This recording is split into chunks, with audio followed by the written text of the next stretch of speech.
After all, I stand here today as president and as an African American on the 55th anniversary of the day that the Supreme Court handed down the decision in Brown versus Board of Education.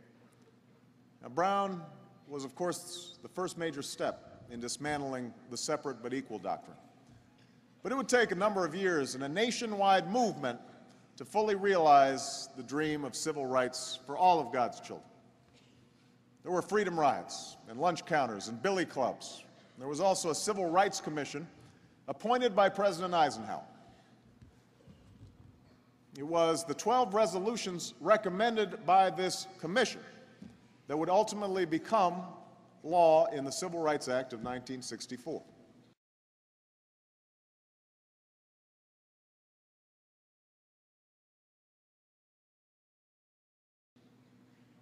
There were 6 members of this commission. It included 5 whites and 1 African American, Democrats and Republicans, 2 Southern governors, the dean of a Southern law school, a Midwestern university president, and your own Father Ted Hesburgh, president of Notre Dame.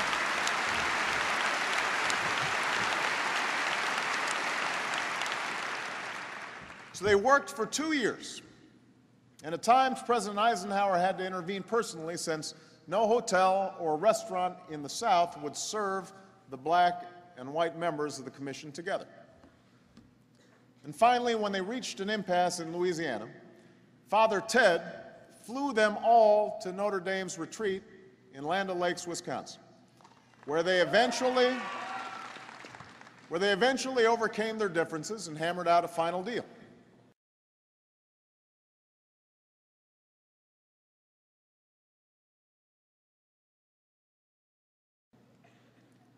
And years later, President Eisenhower asked Father Ted how on earth he was able to broker an agreement between men of such different backgrounds and beliefs. And Father Ted simply said that during their first dinner in Wisconsin, they discovered they were all fishermen. And so he quickly readied a boat for a twilight trip out on the lake. And they fished, and they talked, and they changed the course of history.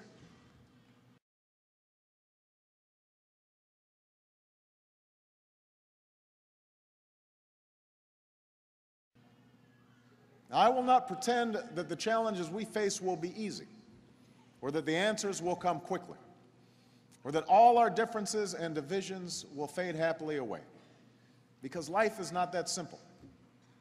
It never has been.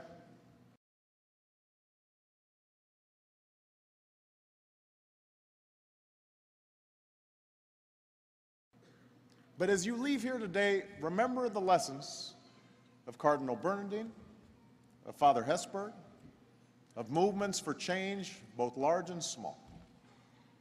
Remember that each of us, endowed with the dignity possessed by all children of God, has the grace to recognize ourselves in one another, to understand that we all seek the same love of family, the same fulfillment of a life well lived.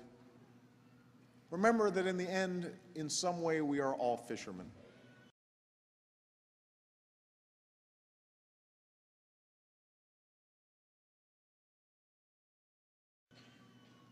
If nothing else, that knowledge should give us faith that through our collective labor and God's providence and our willingness to shoulder each other's burdens, America will continue on its precious journey towards that more perfect union. Congratulations, class of 2009. May God bless you, and may God bless the United States of America.